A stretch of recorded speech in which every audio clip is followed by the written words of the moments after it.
Hi friends, మనమంతా జీవితంలో ఎవరికి నచ్చిన రీతిలో ఎవరికి నచ్చిన దేవుణ్ణి వాళ్ళు పూజిస్తూనే ఉంటాం. ఆ దేవుడిచ్చే శక్తితో ముందుకు వెళ్తున్నామని భావిస్తూ ఉంటాం. కొంతమందికి దేవుడు కనిపిస్తాడని చెప్తుంటారు. కొంతమంది అసలు దేవుడే లేడని అంటుంటారు. ఇంతకు దేవుడు ఉన్నాడా లేడా? ఇలాంటి ఒక విషయం మీద మన ఫ్రీడమ్ ఫైటర్ మహాత్మా గాంధీ గారు కొన్ని వాక్యాలు చెప్పారు. అవేంటో ఇప్పుడు విందాం.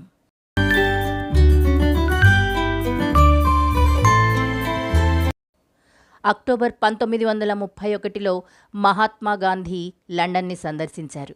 అక్కడ పెద్ద సంఖ్యలో ప్రజలను ఉద్దేశించి ఆయన ప్రసంగించారు. కింగ్స్లీ హాల్లో మహాత్ముని ఆధ్యాత్మిక ప్రసంగం జరిగింది.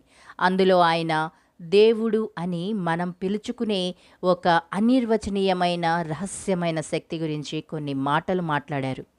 ఆ శక్తి ఏంటో నాకు తెలియడం లేదు, కానీ ఆ శక్తిని ఫీల్ అవుతున్నాను.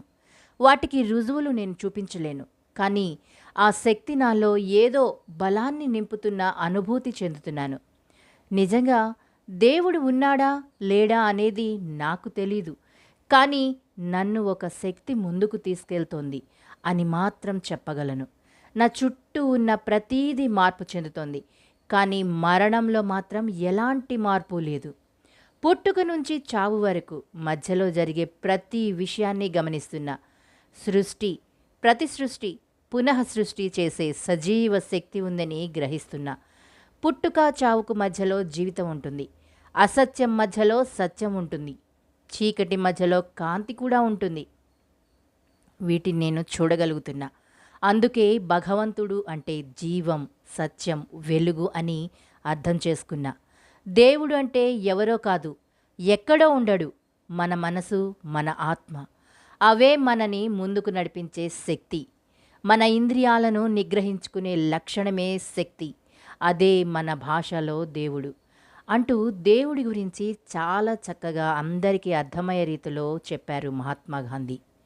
దీన్ని బట్టి మనకేం అర్థమవుతుందంటే, మన బ్రెయిన్, మన హార్ట్ రెండూ కూడా ఒకదానికి ఒకటి సహకరించుకుంటూ పనిచేస్తే అదే మనని ముందుకు నడిపించే ఒక అద్భుతమైన శక్తిగా పరిణమిస్తుంది. బ్రెయిన్ తనకు నచ్చని పని చేయొద్దు అంటూ హార్ట్కి ఇన్స్ట్రక్షన్స్ ఇస్తూ ఉంటుంది కొన్ని సందర్భాల్లో. కానీ హార్ట్ ఏంటంటే బ్రెయిన్ని కొంత సముదాయించి అందులో ఉన్న మంచి చెడులను చెప్తుంది.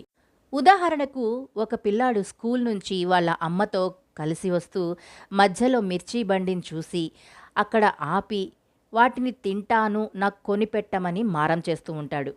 అంటే ఆ పిల్లాడి విషయంలో మనసు, బ్రెయిన్ రెండూ కూడా ఆ మిర్చి బజ్జీని తినాలనే కోరికని కలిగిస్తూ ఉన్నాయి.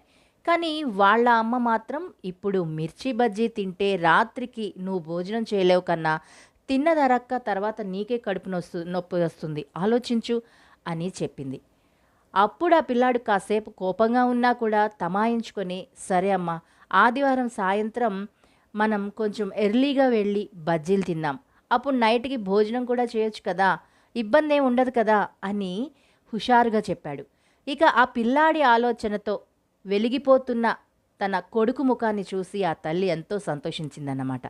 అంటే ఇక్కడ బ్రెయిన్, హార్ట్ రెండు కూడా ఆలోచించుకొని వాడిలో ఒక కొత్త ఆలోచనని కలిగించేలా చేశాయి. అంటే దాన్నే మనం శక్తి అంటాం. అంటే మన ఇంద్రియాలను ఒక త్రాసు మీదకు తెచ్చి ఆలోచించడం అన్నమాట. అలా ఇంద్రియ నిగ్రహణ అనేది మనకి ఎప్పుడైతే ఏర్పడుతుందో అదే మనల్ని ముందుకు నడిపించే ఒక గొప్ప శక్తి, మనని ముందుకు నడిపించే దేవుడు అనే ఒక భావం.